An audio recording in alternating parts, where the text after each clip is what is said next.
Good morning बच्चों। आज हम नवीनीकरणीय ऊर्जा के स्रोतों के बारे में पढ़ेंगे। इनके कौन कौन से स्रोत होते हैं। तो नवीनीकरणीय ऊर्जा या असमाप्य ऊर्जा के निम्नलिखित स्रोत होते हैं, जिनमें पहला सौर ऊर्जा। शताब्दियों से लोग सूर्य की किरणों का उपयोग करते आए हैं। सौर ऊर्जा का एक विशाल स्रोत है जो कभी समाप्त नहीं हो सकता।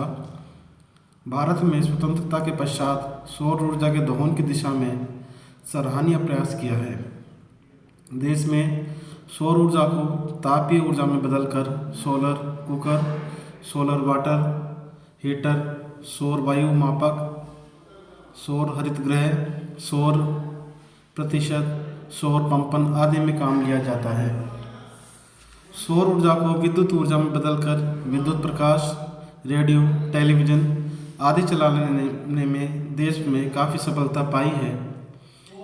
आज सौर ऊर्जा से ही गांवों में जल पंप, घरेलू प्रकाश, रोड लाइट आदि चल रही है।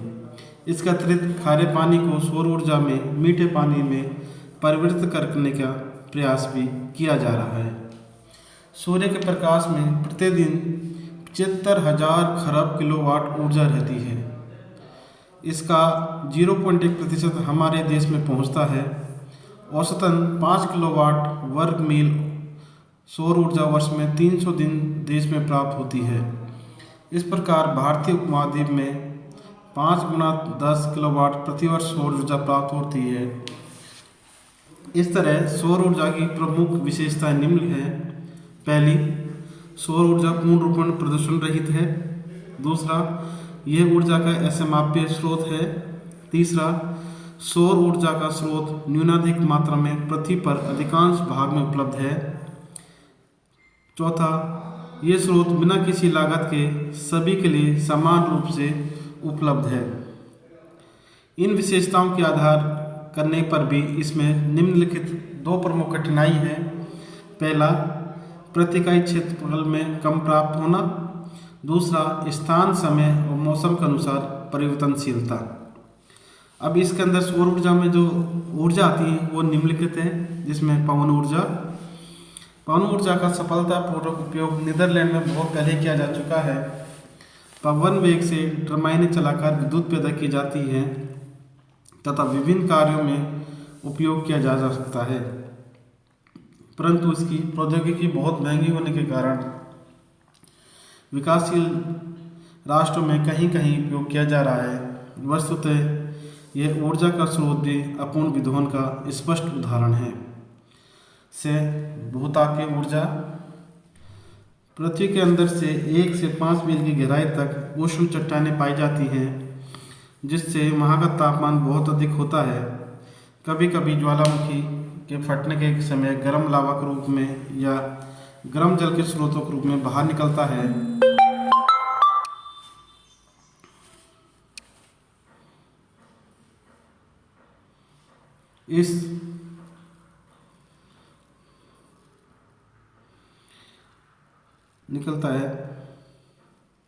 इस ताप ऊर्जा के रूप में प्रयोग में लाया जा सकता है। इस भूगर्भ तापीय ऊर्जा को वाष्पित करके टरबाइन चलाए जा सकते हैं। भारत के पश्चिमी घाट, उत्तर पश्चिमी हिमालय, नर्मदा घाटी और दामोदर घाटी क्षेत्र में इस ऊर्जा के भंडार मिलते हैं। जलविद्युत ज्वारीय ऊर्जा। ये ऊर्जा समुद्र में उठने वाले ज्वार के चढ़ने और उतरने की क्रिया से प्राप्त की जा सकती है। चीन एवं रूस जैसे देशों में इस क्षेत्र में सराहनीय कार्य किया है। भारत में कच्छ की खाड़ी तथा सुंदरवन में ज्वारीय ऊर्जा से शक्ति उत्पादन संभव है।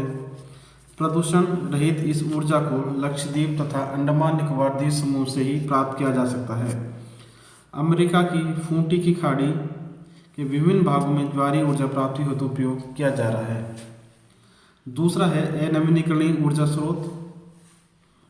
अनवीनीय असमाप्य के निम्नलिखित स्रोत हैं: जल विद्युत ऊर्जा, परमाणु ऊर्जा, जीवाश्म ऊर्जा आदि।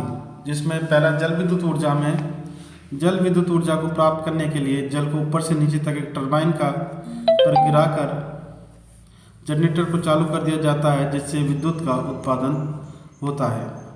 यद्यपि जल विद्युत का विकास हुए लगभग 1.5 शताब्दी व्यतीत हो गई है, परंतु अभी भी इसका लगभग योगदान 10% से के बराबर है, जबकि कोयले का 50% तथा पेट्रोलियम पदार्थों का योगदान लगभग 40% के है। जल विद्युत उत्पादन में अमेरिका, कनाडा, रूसी गणराज्य, Norway, Japan, Switzerland, France, Brazil, Italy, चीन, भारत आदि विश्व के प्रमुख देश हैं। अभी भी विश्व में संभावित क्षमता का मात्र 20% ही जल विद्युत उत्पन्न होती है। परमाणु ऊर्जा। यूरेनियम एवं थोरियम ऐसी मुख्य धातुएं हैं जिनके परमाणु केंद्र में ऊर्जा छिपी होती है।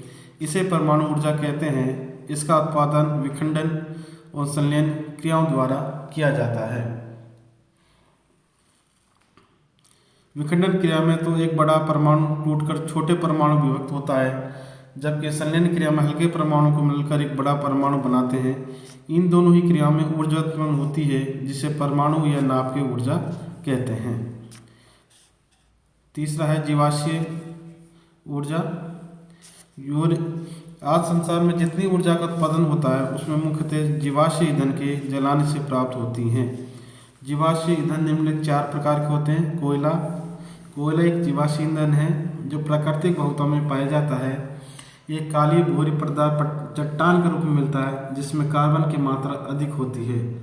कार्बन के अतिरिक्त इसमें सल्फर, हाइड्रोजन एवं नाइट्रोजन भी पाया जाता है। कार्बन की मात्रा के आधार पर कोयले की 4 किस्में हैं: एंथ्रेसाइट कोयला, बिटुमिनस कोयला, लिग्नाइट कोयला और पीट कोयला।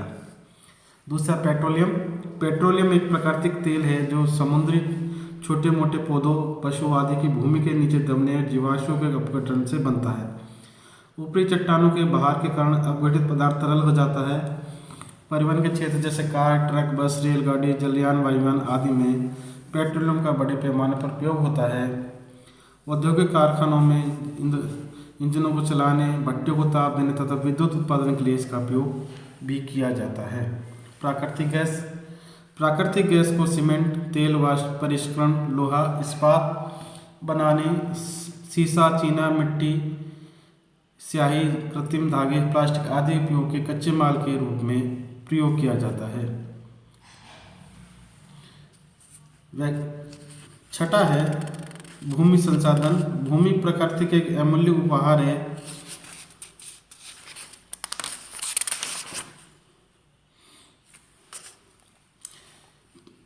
कच्चे माल की प्राप्ति का स्रोत भूमि है। औद्योगिक, आर्थिक और सामाजिक विकास कच्चे माल की पूर्ति पर निर्भर करता है। तीव्र गति से बढ़ रही जनसंख्या के भरण पोषण का संपूर्ण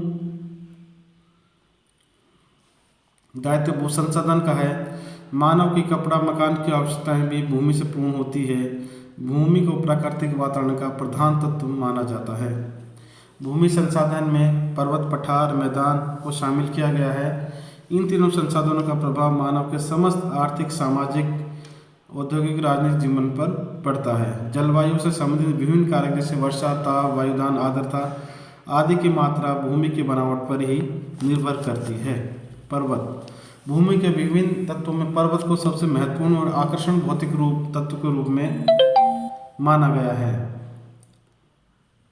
इसके निम्नलिखित कारण हैं। पर्वत के वे क्षेत्र जहाँ मिट्टी की गहरी परतें तथा नमी की अधिकता होती है, यहाँ पर कृषि की जा सकती है। संसार की अधिकांश खनिज संपत्ति पर्वतीय क्षेत्रों में मिलती है। औषधीय पौधे व जड़ी बूटियाँ पर्वतीय क्षेत्रों में मिलती है। पर्वतों की बनावट के कारण ही झील, झरनों से जल विद्युत उत्पादन में सहायता मिलती है। प्रदेश की जलवायु का निर्धारण पर्वतीय ऊंचाइयों इसकी दिशाएं करती हैं। पर्वत श्रेणियों के कारण बटे विभिन्न क्षेत्रों की सभ्यता और संस्कृति बनी रहती है। पठार। विश्व में अधिकांश पठारी क्षेत्र शुष्क और अर्धशुष्क जलवायु में स्थित हैं। इन क्षेत्रों में न्यून वर्षा के कारण वनस्पति के रूप में घास ही पैदा होती है। यहाँ पशुचारण महत्वपूर्ण स्थान रखता है।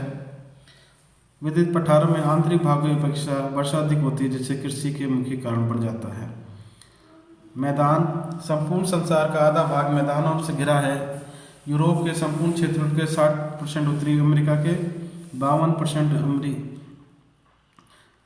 तथा दक्षिण अमेरिका के पश्चिम भाग में फैला है। विश्व का अधिकांश जनसंख्या इन मैदानी भागों में रहती है। मानव द्वारा भूमि अपरदन। भूसंकलन। जब चट्टानें प्राकृतिक या मानव कारणों से चटक जाती है तो गुरुत्व बल से धराशायी हो जाती है, जिसे भूस्खलन कहा जाता है। यह अधिकतर पहाड़ी क्षेत्रों में होता है। भूस्खलन भूकंप, जल रिसाव, अपक्षय जनित चट्टानी, नदी घाटी कटाव आदि वर्षण होता है। प्राकृतिक कारणों से सड़क, सेतु, सुरंग, बांध, जलाशय आदि खनन आदि के निर्माण से भूस्खलन होता है। उसके अलावा जलीय अपरदन, पृष्ठीय अपरदन, अल्पसलित अपरदन, अवनालिका अपरदन, नदी तटीय अपरदन, वर्षा बूंदों द्वारा अपरदन, भूसंकलन अपरदन आदि ऐसे कारण हैं जिससे कि मिट्टी का अपरदन होता है। वायु द्वारा अपरदन। अर्धशुष्क वन रहित मरुस्थलीय प्रदेशों में वायु तेजी से निरंतर बहती रहती है, जिससे बालू मिट्टी भारी मात्रा में वायु के साथ उड़कर बहती रहती है, जिससे भूमि की ऊपरी उपजाऊ परत बह जाती है। हिमानी द्वारा अपरदन। हिमांचित भागों से मृदा अपरदन हिम नदी द्वारा होता है। गुरुत्वाकर्षण के कारण जब हम हिम ढाल के सारे फिसलती हुई आगे बढ़ती है तो घिसती रहती है, परिणाम स्वरूप तली की मिट्टी का कटाव होता आता है। इसके अलावा समुद्री अपरदन, जीवों द्वारा अपरदन और मानवीय कारणों से भी भूमि अपरदन होता रहता है।